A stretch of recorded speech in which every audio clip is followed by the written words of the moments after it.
সে তৃতীয় প্রশ্ন ছিল, রাষ্ট্রধর্ম ইসলাম থাকলে কি দেশ সাম্প্রদায়িক হয়ে যাবে?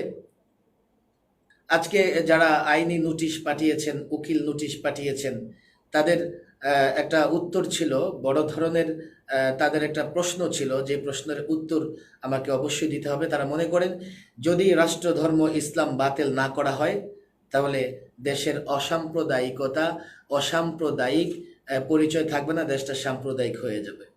এটি একটি মিথ্যে কথা। রাষ্ট্রধর্ম ইসলাম থাকলেই কেবল দেশ অসাম্প্রদায়িক থাকবে। যখন রাষ্ট্রধর্ম ইসলাম থাকবে না, তখন দেশ সাম্প্রদায়িক হয়ে যাবে। কেন জানেন? ইসলাম এমন একটা ধর্ম, আমাদের মনে রাখতে হবে, যেই ধর্ম সকল ধর্মের লোকদের অধিকারের কথা বলে। ইসলাম এমন একটা ধর্ম যেই ধর্মে সকল লোকদের অধিকার এবং সবার নানা রকমের সুবিচার, সুশাসন, ন্যায় এবং ইনসাফের কথা ইসলামে বলা আছে। যদি রাষ্ট্রধর্ম ইসলাম থাকে, তাহলে কোনোভাবেই কি হবে না, রাষ্ট্রধর্ম ইসলাম যদি থাকে, কোনোভাবেই দেশ সাম্প্রদায়িক হবে না, বরং অসাম্প্রদায়িক থাকবে। কেননা ইসলাম কখনোই কোনো সম্প্রদায়ের কথা বলে না। ইসলাম সবার কথা বলে, সকলের কথা বলে, শান্তির কথা বলে, শৃঙ্খলার কথা বলে, ন্যায়ের কথা বলে, ইনসাফের কথা বলে। এটি ছিল আমার 4 নম্বর উত্তর, 4 নম্বর প্রশ্নের উত্তর।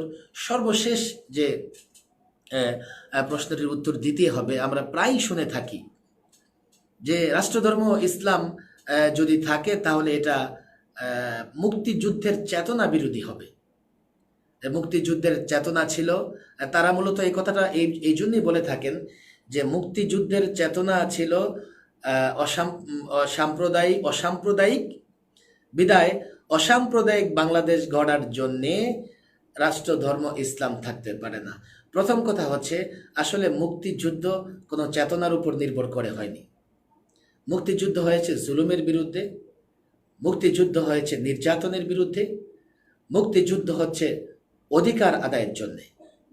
যেহেতু বাংলাদেশ একটি সংখ্যালঘু, বাংলাদেশ সংখ্যাগরিষ্ঠ মুসলিমদের দেশ, আর মুক্তিযুদ্ধে মুসলমানদের অবদান বেশি, এবং ইসলাম অসাম্প্রদায়িক ধর্ম, সেহেতু সকলের অধিকার রক্ষা করবার জন্যে আমি মনে করি সংবিধানে রাষ্ট্রধর্ম ইসলাম থাকতে পারে, এবং এটা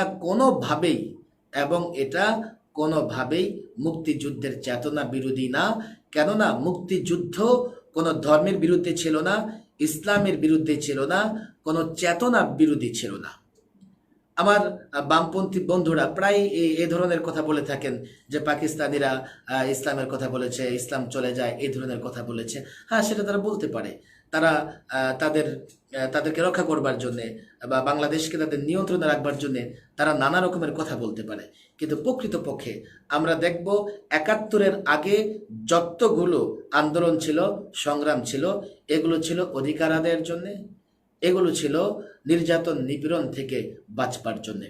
সুতরাং কোনোভাবেই ৭১ কিংবা মুক্তিযুদ্ধ কিংবা ৭১-এর পূর্বের আন্দোলনগুলো, সেগুলো ইসলামের বিরুদ্ধে কিংবা ইসলামী চেতনার বিরুদ্ধে ছিল না।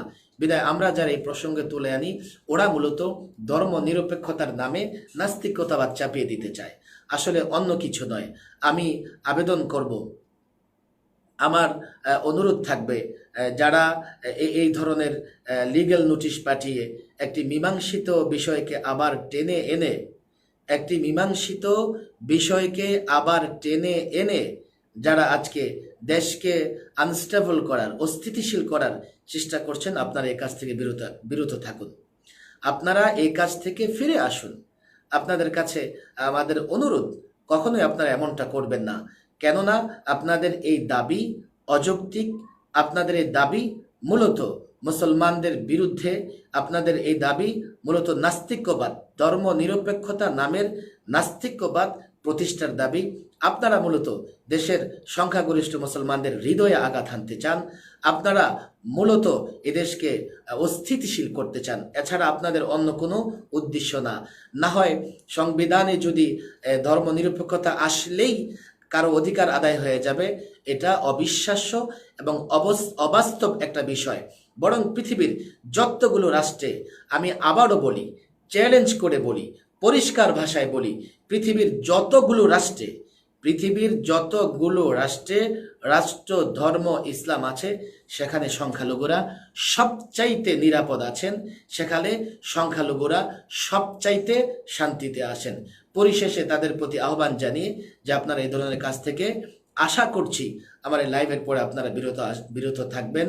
এবং এটা প্রমাণিত, আমি যে কথা বলছি যে বাংলাদেশের সংখ্যালঘুরা পৃথিবীর যে কোনো রাষ্ট্রের চাইতে দেশে আরামে আছে।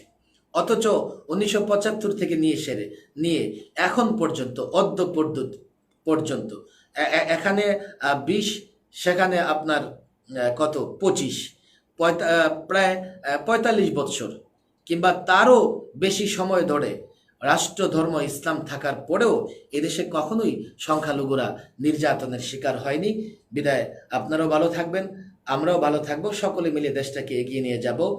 আর যদি কোনো ধরনের ষড়যন্ত্র করবার চেষ্টা করা হয়, দেশকে অস্থিতিশীল করার চেষ্টা করা হয়, তাহলে এই কথাও পরিষ্কার বলে দিচ্ছি, এদেশের মুসলমান, আলেম ওলামা, ছাত্র জনতা, সচেতন মানুষ যে কোনো ষড়যন্ত্রের দাঁত ভাঙ্গা জবাব দিবে ইনশাআল্লাহ। আল্লাহ তাবারক ওয়া তাআলা আমাদেরকে বিষয়টি বোঝার তৌফিক দান করুন। ওমা তাওফিক ইল্লা বিল্লাহ ওমা আলাইনা ইল্লাল বালাগ।